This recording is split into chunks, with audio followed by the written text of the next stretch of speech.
While the test devices do not have any sensors on them today, the seats they're sitting on are instrumented. We'll be able to measure the loads on the seat to ensure that there are no unexpected issues in this stressing test case. We've also made some other modifications to the Dragon interior for today's test. That's right. There will be 3 cargo racks with some assortment of ballast or cargo bags and no floor. Now below where the floor would be, there will be an assortment of mass simulators in place of the life support components and some other equipment that's down there when we have crew aboard. Now the test today will look a lot like a normal Falcon launch for the first minute and a half. We'll fly until Falcon 9 reaches a predetermined velocity. This will occur about 84 seconds into flight, and that happens at approximately 20 kilometers up. Once we reach the required velocity, Dragon will then trigger an escape.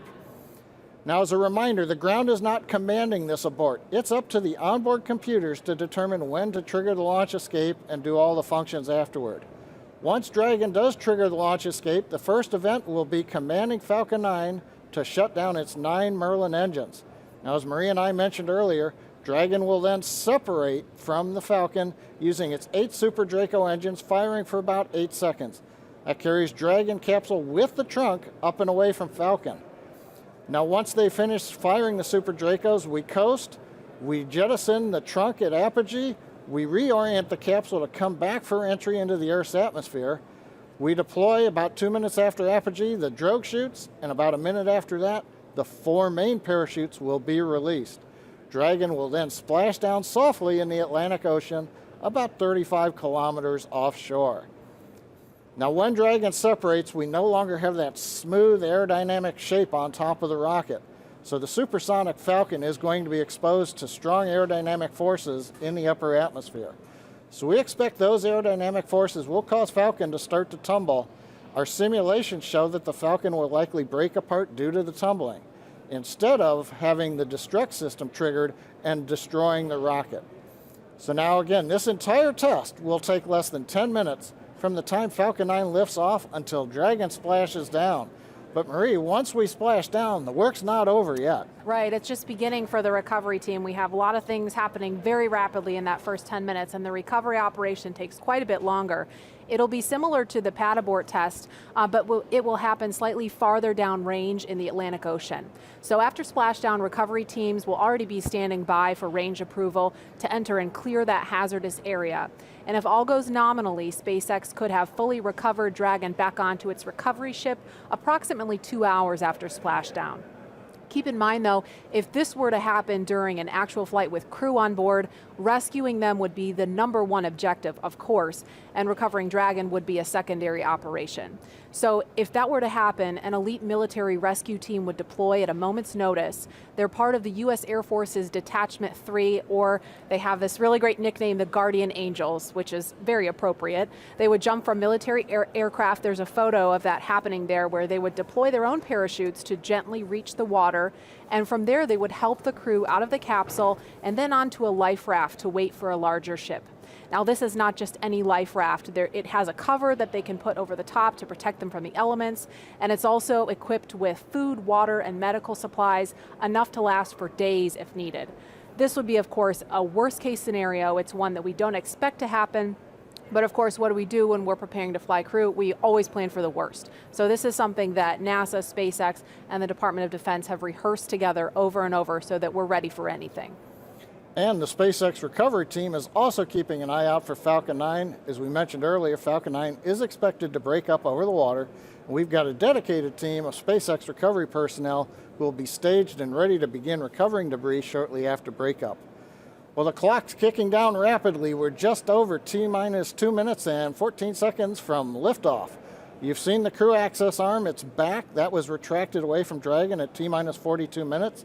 A few minutes after that, Dragon launch escape system was armed just before we began loading propellant onto the Falcon 9. So if an unplanned situation arose right now, Dragon would perform an escape. Now currently the engines are chilled in for launch on the Falcon. The Dragon spacecraft is waiting for liftoff. We have retracted, and you can see in the video the strongback is moved away just about 2 degrees in readiness for liftoff. We have also finished loading liquid oxygen onto both the stages, so the Falcon 9 is just about ready. The large white cloud you see coming off of the side we're venting down the pressure from the liquid oxygen supply lines in the strongback in preparation for launch. The last event you're going to hear, start up at 1 minute when the computers take over and the launch director go at 30 seconds.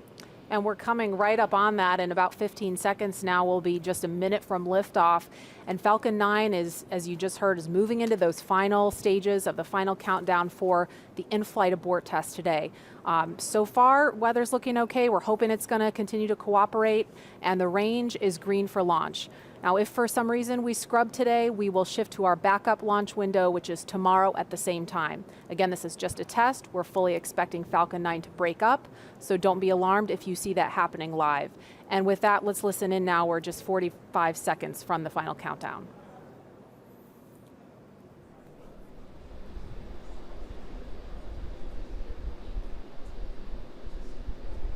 FTS is armed. Go for launch.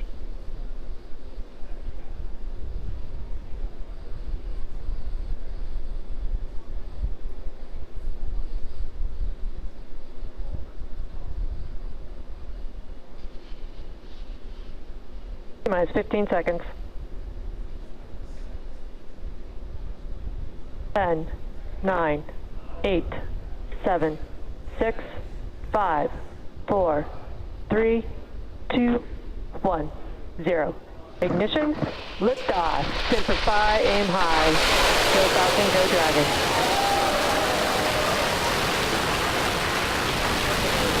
Vehicle is pitching downrange.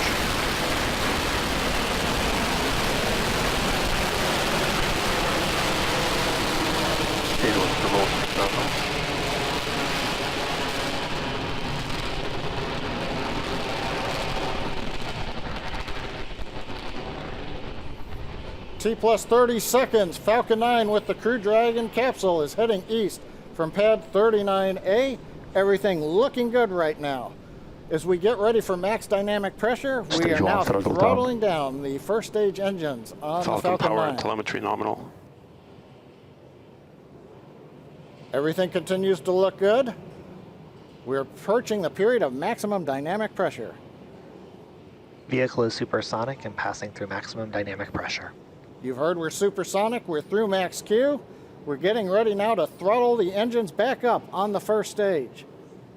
Stage 1, throttle up. There's the call out. Okay, the major activity coming up in just over 10 seconds. Shutdown and Dragon escape from the Falcon 9.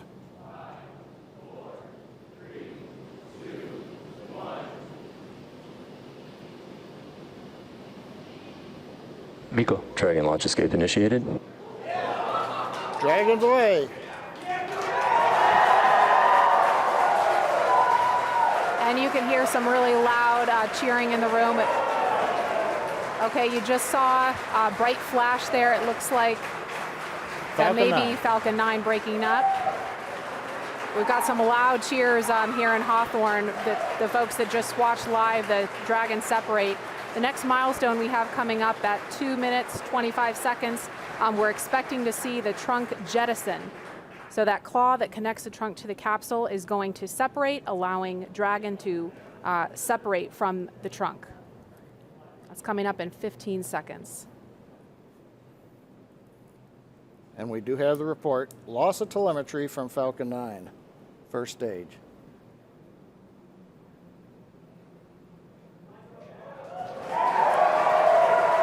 And there you just saw the trunk jettison. Again, some really loud cheers here in Hawthorne, California. This test is looking great so far. Nice view from the back of the Dragon capsule. We're also trying to see if we get the view there on the right-hand side from the aircraft that's orbiting the area. Now the Dragon control system is now going to be reorienting the capsule. We're at a high altitude where the aerodynamics are negligible. So we're going to use the small Draco thrusters on the Dragon capsule to reorient it. That gets it in a position with the heat shield down to re-enter the Earth's atmosphere, and then later to deploy the drogue parachutes. Now those drogue chutes, we expect to get confirmation that those have deployed at T plus 4 minutes and 48 seconds. So we've got just a little bit of breathing room before we hear that happen. Those parachutes are protected during ascent, on orbit, and re-entry by a panel that's up near the nose cone of the capsule. So we're going to jettison the panel, then the mortars will fire to deploy those 2 drogue chutes. Again, that's coming up in just over a minute at T plus 4 minutes and 48 seconds.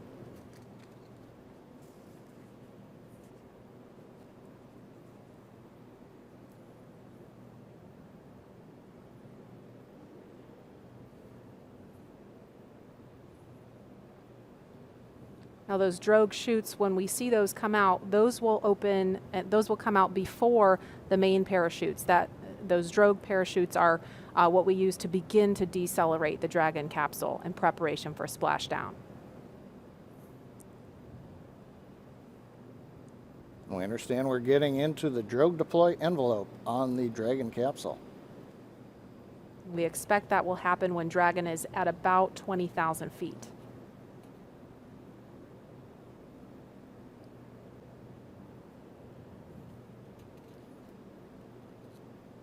About 15 seconds to drogue chute deploy.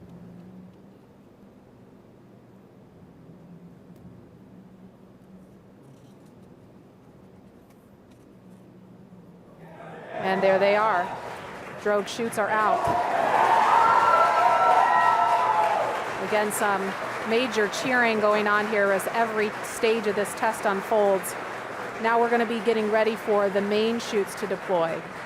Now, main chutes will be coming up fairly quickly. There are 4 main parachutes.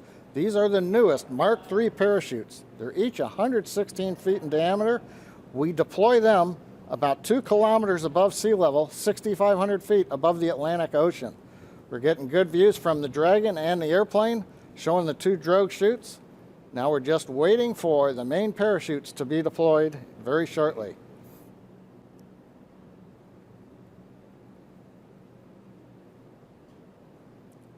And we have the view from a different camera on Dragon showing the 4 main parachutes. Now they are deployed in a reefed condition. That means we're keeping them fairly shut to avoid shocks, and now we're slowly opening up the 4 parachutes. Great views coming off of the Dragon camera on the left, and we can also see the 4 parachutes from the airplane on the right. That is a really cool view. Nice view of the orange and white parachutes as they're opening up into the 2nd position and then going to fully open. From fully open, we'll be descending about 20 to 25 feet per second down to the Atlantic. So from that 6,500 foot altitude, it's going to take us a few minutes to splash down. Also right now that the mains are out, a sequence is performed on the Dragon, which will reorient the crew seats into a splashdown position, give them a little better angle to take the slow bounce as we hit the ocean. Now, Maria, I talked about the parachutes came out initially at a reefed condition. That's fairly standard. They come out not fully open. That way they're minimizing the shock on the parachutes. We're also minimizing the shock on the capsule. Again, we want to give a smooth ride to the crew as they are coming back through the Earth's atmosphere. Right. Now, the parachutes are located behind a door that's at the bottom of the capsule. It's below the crew hatch. So Dragon commands the door to release, and as you saw in the video, the drogue parachutes pull the door away, and that pulls the 4 main parachutes out. Now, these are the new Mark III parachutes. We've completed here at SpaceX over 80 tests of that parachute system, including 10 multi-parachute tests of this particular upgraded parachute design over the last few months to demonstrate that the design is ready for flight. And we're just inside 2 minutes of when we expect to see splashdown. The recovery teams are already out there in the Atlantic Ocean standing by, ready with fast boats to begin their initial approach to Dragon. Again, we mentioned this before, but the recovery operation we expect to take a couple of hours. I've heard a call out we're below 500 meters. And we expect when Dragon splashes down, it's going to be roughly 32 kilometers offshore.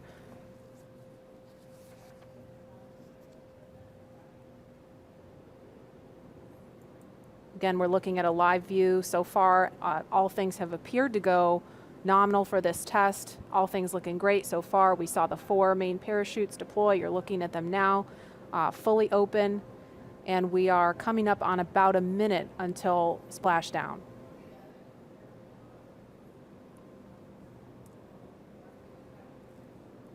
I think we may have heard a call out of 100 meters to go.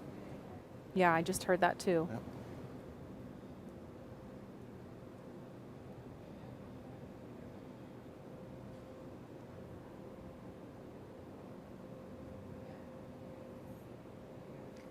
Now those 4 parachutes are actually going to be released from the capsule after splashdown, and they'll be recovered too. And we are down. Down a little bit early, in fact.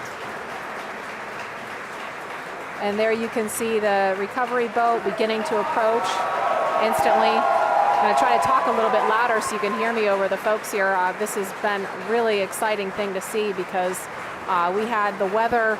We weren't really sure if the weather was going to cooperate. We were trying to weigh, you know, is it favorable for launch, but also is it favorable for recovery, because they really have to watch the height of those waves in order to do this